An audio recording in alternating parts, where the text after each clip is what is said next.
on to sleep now, third grader of mine.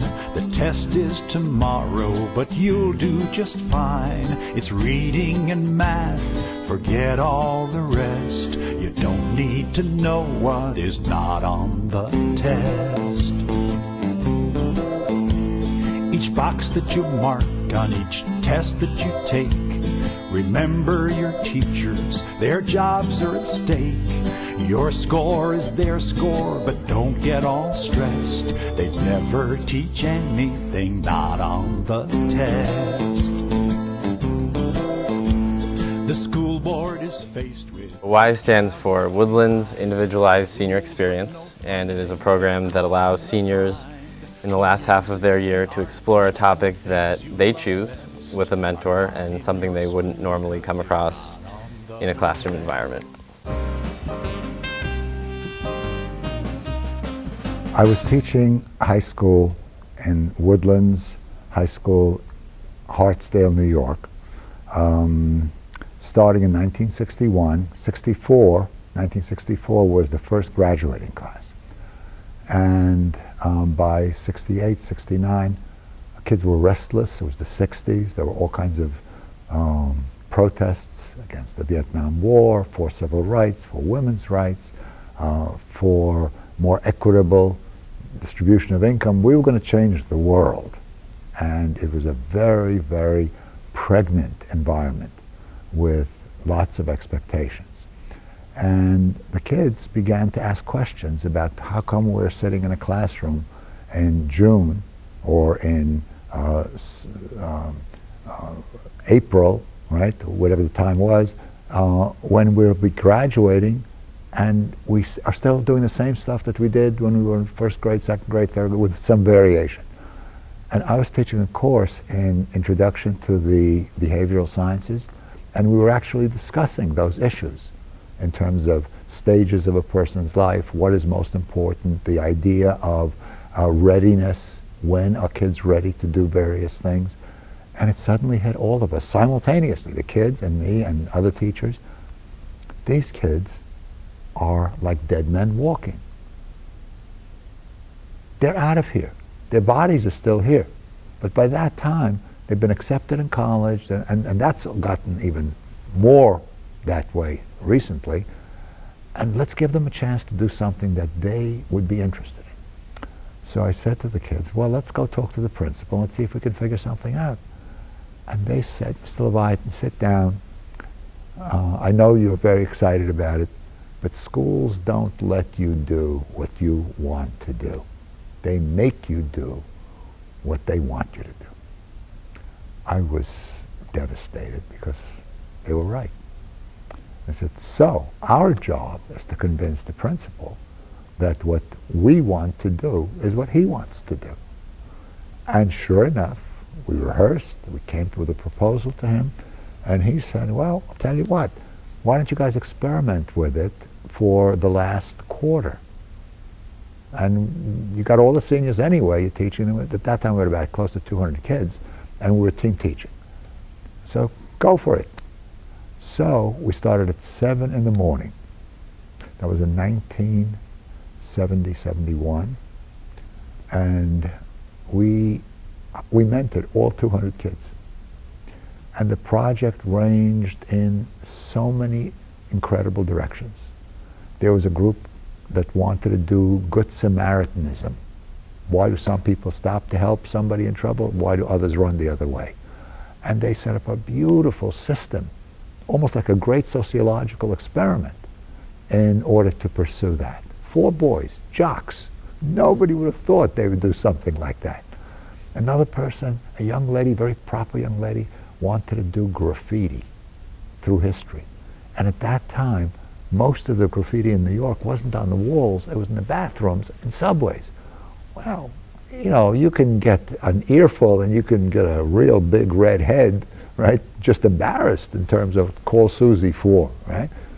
She went through New York City subway, she photographed, she did research on graffiti on the monuments in Egypt, right? And in Greek wonderful temples, there are scratches of various kinds of things. And then when she came time for her to do a presentation. And the mentor relationship was like 5 minutes a week. That's it. They get a little journal, we didn't have any, and then it did a little presentation. We had 200 kids to present, right? It was crazy. We had no infrastructure. When she did her presentation, we had to draw the blinds, and the principal was in the room, and he turned beet red as she wrote all the stuff on the blackboard that she had visited and seen. She wore a business suit. It was so dramatic. It was so incredible. And he, when she was finished, he looked at his hands like this, and everybody was holding his breath. And he goes, so we got approval to meet twice a week between roughly 2 o'clock and 4:30 with a group we called the task force of 12 students, 6 teachers, and 6 community members, and some other administrators and stuff. And every week, twice a week, what do we do? How do we do it? How do we make it more organized? And at the end of about 6-8 weeks of that kind of work, we adopted a lot of material, developed a lot of material, and we made a presentation to the Board of Education. At that time, the board had 8 board members instead of 9 or 7, and we were pretty sure that 4 would vote for it. We weren't sure about the 4 others. They were very conservative. And 4-4 wouldn't have gotten it through. So the first board member was Franny Hertz's mother, the woman who is the coordinator of WISE at Rondat Valley. She graduated in 1978. Renee spoke about, this is wonderful, such a great bridge for the kids, they'll learn so much, so forth. And we said, oh, that's great, very nice. We knew she was on our side. And then the next person was a guy who was really like a redneck would be a liberal designation for him. And he banged on the table and he said, all I hear about in the school district is a new program and new ideas and new directions, and I'm sick and tired of hearing about all these new fads. And I'm putting an X through his name, right? It's all right, we can live with somebody like that. He said, but this is an exciting program. It's open for all kinds of kids. The kids who are, going to Harvard, they may not need it. And we said, no, they need it too, right? I think this is for 8-0 vote from the board. They also gave us a stipend to spend the summer making changes in the program and actually having a booklet describing the process and all of that. And we were off and running. And that's how WISE emerged officially in 1972 in the planning stage, and 1973 was the first official WISE program. There were 2 years of experimentation, but the first official WISE program was 1972-73 graduate class, and we did it at Woodlands. We were the only ones who did that kind of work. Said, you've always been asked, how do you do this program? And the program was based on the same basic concepts: task force, community members, parents, students, teachers, all working together. So I would say 80-90% of the way the program, you've heard it today, functions is still there because it has such power. And she said, why don't you see if other schools are interested? They used to come and say, we say, how do you do it? He said, well, run after us and watch. So we set up a not-for-profit organization called WISE Individualized Senior Experience, doing business as DBH, WISE Services, and we send out a sort of a mailer in Westchester County. 3 schools responded with interest: Scarsdale High School, Croton Harmon High School, and Marinick High School. And for Croton Harmon, we even invented their name. We didn't have the idea of calling them WISE at Croton Harmon, right? So we said Croton Harmon Options and Opportunities for Senior Experience. Breathe. New Rochelle, the following year, was the 4th school that signed up. And the coordinator, not the same one, but she was close. Debbie was involved almost from the beginning. Said, why do we have to make up a new name? Why don't we call it WISE at New Rochelle? Aha, hello, right? Living in a capitalist country, we don't know anything about branding. Teachers are not used to that. So that was and then we got another 4 or 5 schools and 6 schools, and the largest number of schools we ever brought on board was a year about 10 schools. And we were, who's the we? Retired teachers, administrators, superintendents who had done WISE programs. Almost all of them from Woodlands originally, and then as other schools had them and they retired, they came and worked with us. And New Rochelle began the program in 1994. The WISE program at Monument started with a group discussion in the Social Studies Department among a number of teachers who were concerned with seniors not kind of following through on their stuff in the second semester, kids opting to not come to school, kids opting to go to BCC, kids opting to go to Simon's Rock, kids expressing a kind of just, you know, why am I here now? I've done everything. What's in it for me? And Terry Flynn, who I taught with for 35 years, and Steve Piazzo, I think it was, but it was basically Terry and I, started talking about what we could do. And Terry had invited one of his students' grandfathers into class. Okay, Jonathan Green played soccer for me at Woodlands, class of 1975. His father had been a math teacher in the school district, and then he became an administrator, and then he retired, and they moved up to, Great Barrington. And Ronnie Green had always been in touch, and Jonathan had been in touch. I was his soccer coach, and I was his mentor. What was Jonathan's project in 1975? He designed a curriculum for experiential learning that any high school in Westchester could have put in based on WISE.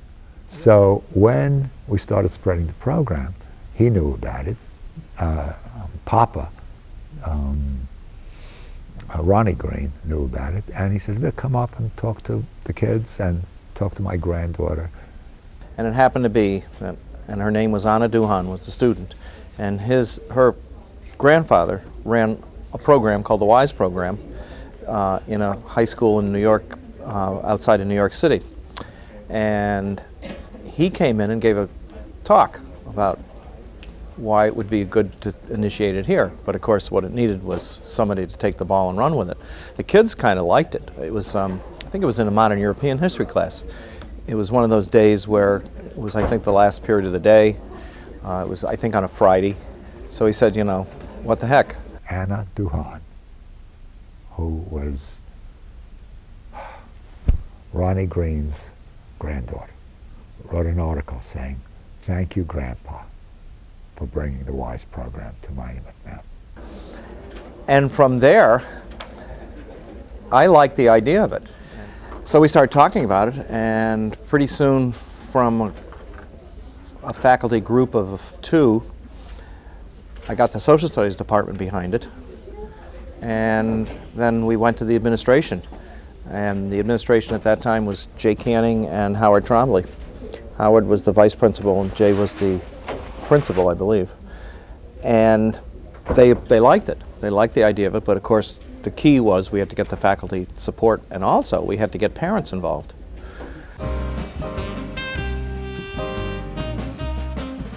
This was a novel idea. Nobody had really thought of, oh my God, we're going to have kids go off on their own and do their own projects with really no boundaries at all except what they think about. Of course, the WISE program has developed with Vic, who you've talked to, answered all those questions beautifully. And they had a program already set up. They would bring a team up here and they would introduce the program to a group of students and do a presentation to the faculty. We started with a very small nucleus, and then Vic and his team came in to the faculty And of course, they needed a spokesman in the school, and I became basically that spokesman. I became kind of like my nickname. My nickname was the wise guy. They used to always refer to me as, "Oh, this is the wise guy." When we finally voted, I had to go through hoops. The program had to go through hoops, because in this district you just couldn't do it in the school. You had to go to the curriculum steering committee on the district, and then you had to go to the school committee. And the school committee was probably the biggest sell of all, because you had members on the school committee who didn't like this touchy-feely stuff, who wanted really, they wanted sharp guidelines. But as the WISE program, and it still is, there are some real guidelines. As a mentor, you have to work with a mentor, you have to keep a journal, there are standards, but then within those standards there's a lot of leeway. The fact is that it's kind of morphed into what we wanted, and we sold it on the fact that it was going to be a Monument Mountain model, not a model from another high school. And I have programs from other high schools that I must have 10 different high school programs that we looked at.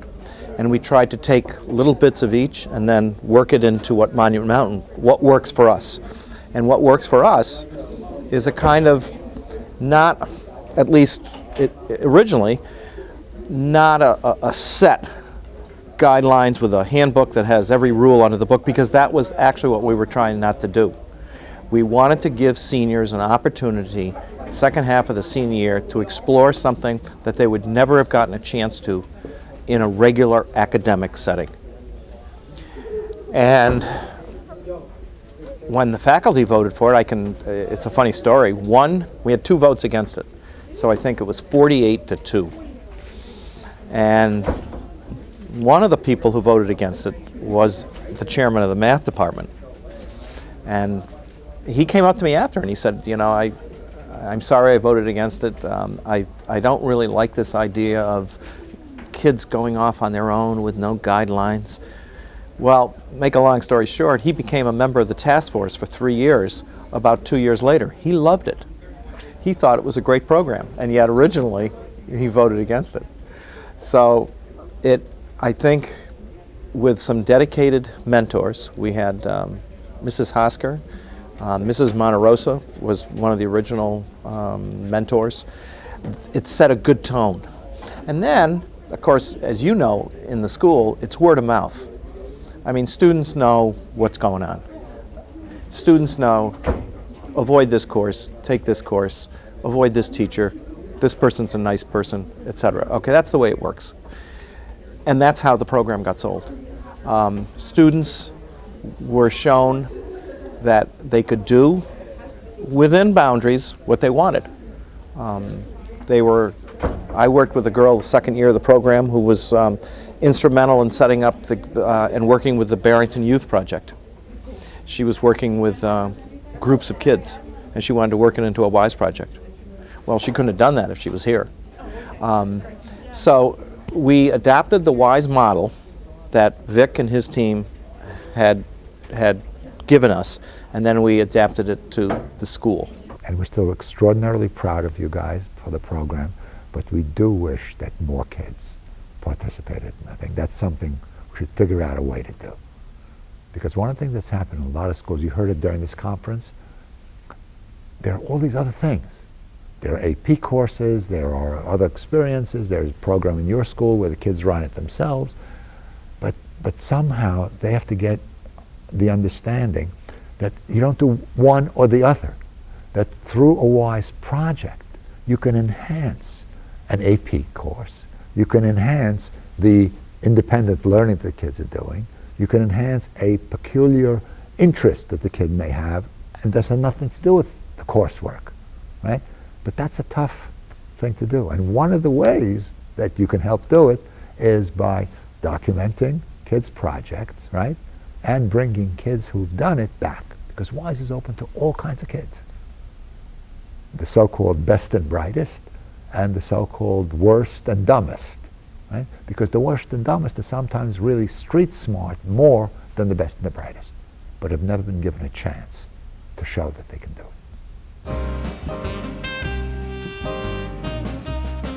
That every school that WISE is involved in is beneficial to the individual who's doing the WISE project and really the person who goes to watch it too. You can learn a lot from these things because it's a whole semester of people putting in their work and research on information that either they just learned or they have a previous knowledge of. But it all comes together pretty well. I think it's a great program because it doesn't give you total free rein, so you do have some accountability. Well, first of all, I think WISE not only fits perfectly in Monument's or fulfills Monument's mission to engage everybody in our community in really courageous learning and innovative learning. I think WISE is probably one of the reasons and a leader in the way we think about education. You've still got a lot of freedom to create, to fail or succeed, which I think is really unique. I don't think there are that many programs that will just say to a student, it's okay if you fail. It's okay if you state a goal and then don't reach it. Almost every time, everything's so goal-oriented that we get so caught up in, if my finished product isn't what it's supposed to be, then I've failed. And that's not really the case with WISE. With WISE, it's the idea that you're going to learn something new, you're going to go through this project, you're going to gain knowledge and experience, and it's okay if it's negative. It's okay if it's positive. It's okay if it's whatever. As long as you're growing and learning, then that's fine. And as long as you're documenting your process through your journal and through your meetings with your mentor, then you're doing it the right way. It fit very nicely in with the mission of the school forever, but since it joined us, or since we adopted WISE, it's been a real front runner for this kind of student-led, student-directed, teacher-student relationship, partnerships approach to education that's been really, really valuable. It's okay to not reach your goal as long as you've taken steps towards it and you've learned along the way. No one's going to tell you, on this day have this done, on this day have this done. You may set up a timetable with your mentor, but you're still responsible for it. If you're not going to do it, no one else is doing it for you. And people are going to say, okay, you didn't do it. Here's the consequences. They're not going to come along and say, all right, we're going to give you this much more time and you need to go back and do this. And I know originally we wanted you to do this, but why don't you just try this littler thing instead? No one's going to say that to you. They're going to say, this is what you told me you were going to do. This is what you need to do. And that's, I think, a dose of reality that a lot of students don't get until they reach the job market, and then it's really thrown in their face like, oh, you didn't meet your assignment, you're fired. You don't get an extension, you don't get a new deadline, you don't get a reduced expectation or a lower grade than you would have gotten because you turned in your lab or your paper 3 days late. You just don't work here anymore, and that can be really startling. So I think this is a little bit of an easing in process, even though it might not feel that easy to the students when it's happening.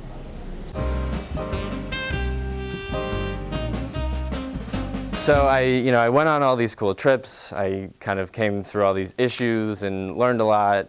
Well, what do I do with all this stuff? Well, that's where the journaling comes in. And originally, when I heard about WISE, being totally honest, I kind of thought the journal was busy work or not important. And I take that back fully because I look back now and see why it's so important. Because, as Vic mentioned in his interview, the journal is the documentation for WISE. So schools, when they look at a program, they want to see, well, where are your tests, where are your assignments. The journal is pretty much that. You're documenting everything that's going on in your life, as well as what you've learned, issues you've come across, and anything going on in your life at that time. So that's a valuable part of this whole program. And it actually was nice because getting ready for my presentation, I was able to look back 4 months ago and go, oh yeah, I remember how that went, or I may have forgotten about that memory. So it was nice to look back. And so it's nice to look back, and I've actually, at both events I went to, I was talking to people who've done WISE almost 20 years ago, and they really enjoy being able to open their journal and say, oh yeah, I remember, remember those memories. Some people believe that, a lot of authors say that if I haven't written it, it doesn't exist. If I haven't written it, I don't understand it. If I haven't written it, I couldn't explain it to somebody else. If I haven't written it, I couldn't compare to what I thought 2 weeks before, because I wouldn't remember. I wouldn't have a record of it. So the journaling process to us, and it's that's one of the weaknesses in WISE, because kids are very resistant. See, the nice little battle usually between adults and adolescents, right? You guys are supposed to figure out ways to avoid work and to avoid responsibility. And we are supposed to be smart enough to know that that's what you're trying to do and figure out ways for you not to avoid it, but not by smacking you on the head with a baseball bat, but by giving you delicious opportunities that you can't resist. Okay? So there are ways now, the guy from Somers who talked about the way the kids are doing their journals now with blogs and online and embedding all kinds of artwork into it is incredible. That's like gaming. That's like kids love video games. Well, here, you can do that as a way of doing your journal, and then you can be, now you don't want to put it on at your presentation, go take a nap. Right? You want to use it to enhance, but we always talk about the kids, with the kids about the idea that the most important, most motivating part of your presentation is not all of the gimmicks. It's you. It's you and your ideas. And what if the lights went out? Where would the gimmicks be? Then you're left with you and your pencil and your journal. And you should be ready for those times, right? You should be ready for all of those times. Journal writing, I think, is the primary positive about that is it gives the student time for self-reflection. The WISE process is a journey of personal growth. And even without realizing it, at times, I think recording their experiences in the journal are going to allow them to reflect back on it and see areas of growth which maybe at the time they didn't feel were areas of growth. The journal is the documentation. Because what schools like is documentation. What science likes is evidence, right? Well, how are you going to have evidence if you don't keep a journal? So the greatest scientists in the world, the greatest artists in the world kept journals, and in very interesting ways. When Darwin got on the Beagle on his voyage to explore and come up with a theory of evolution, right? He kept the most exquisite journals of his voyage, several years of voyage with specimens and everything else. That's what a journal is, right? Leonardo da Vinci kept a journal, writing backwards. So anyone who would look at it couldn't see anything about it, but if you put a mirror to it, you could see it in Italian. And with sketches, he invented all kinds of things that we didn't have the way to produce, but he invented a tank, he invented a submarine, and there were sketches. He wasn't a scientist, he was an artist. So we want the kids to understand that the journaling process documents your work, retains your memories, gives you a chance to look back. Some of the kids talked about that, to look back 2 weeks ago, and there's David Wyatt doing his project on a video, right? Documentary about WISE, and he's got everything ready for his wonderful interview that he's going to do with a guy who, with other teachers and other students and other parents, not by himself, never by himself, always with a posse, figured out how to do this program, right? And he's got 2 batteries that have been very good for the project all the way through, right? And they fail.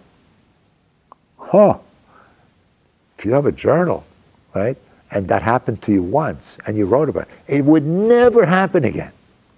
If you don't have a journal, it probably would happen again, because it'll go one ear and out the other. You'll have other things that'll come along. So the documentation gives you a self-assessment. They all worry about these stupid tests. Self-assessment is the best assessment you can have.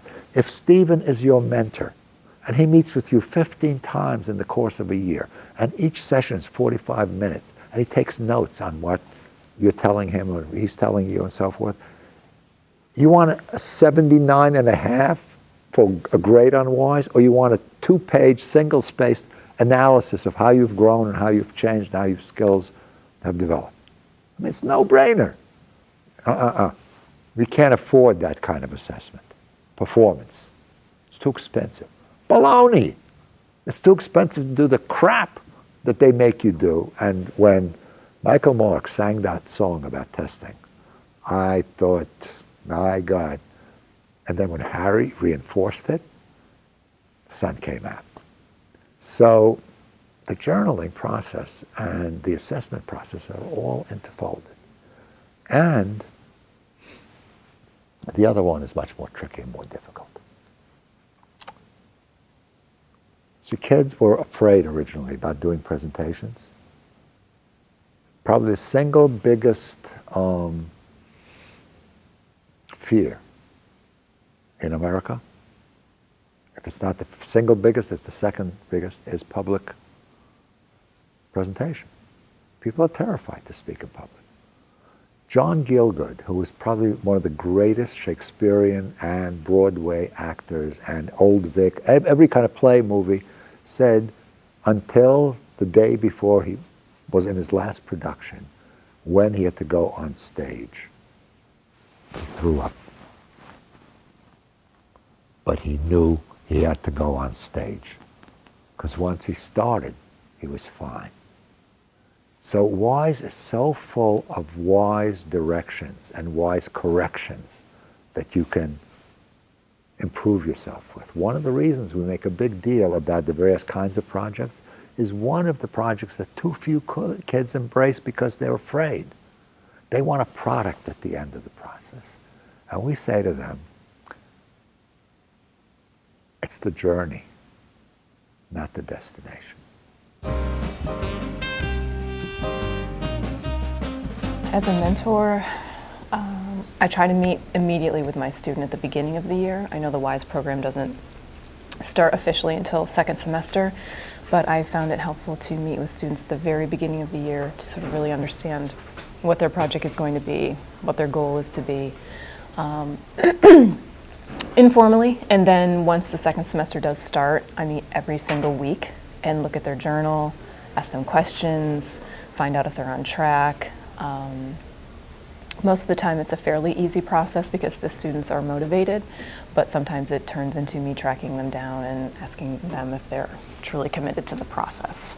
I was a soccer coach, and one of the kids I was mentoring was a kid from Sudan who was a great soccer player and a brilliant kid. And he did a project with the New York Power Authority, and he was working with an Egyptian PhD guy on high power transmission lines. And every time we had a meeting, I had to go home and change my shirt because I didn't understand a word of what he was talking about. And he would say, Mr. Leviathan, calm down. I'll draw a diagram for you. So I'm saying to myself, when I explain things to kids in a class and they don't understand, I get a little annoyed. So I try another way, and they still don't understand. And here I am with a kid who's 17 years old, and we've reversed positions. So those kinds of experiences, WISE is one of the best staff development programs you can imagine. You don't have to be in a school, a teacher certified in order to be a mentor. Some of the best mentors we've had have been custodians, have been security people, have been secretaries, right? So our argument to all the people in regular schools with all the rules and regulations is every adult in the building is a teacher, potentially. And WISE allows that to happen. And it just creates a different atmosphere. I have been a mentor, I would say probably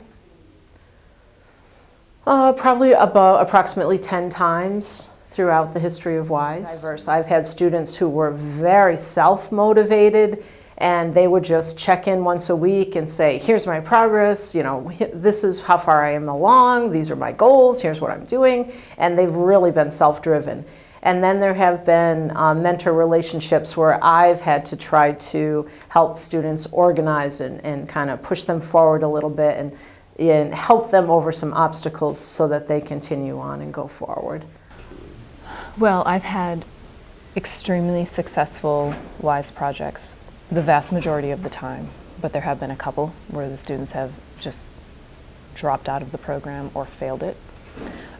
But the most successful students are those who take it seriously and have a clear, definitive goal in mind. They really know what they want to do. They really feel passionately about what they're doing.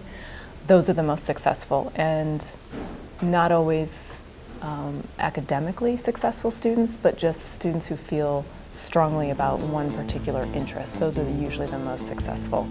Go on to sleep now, third grader of mine.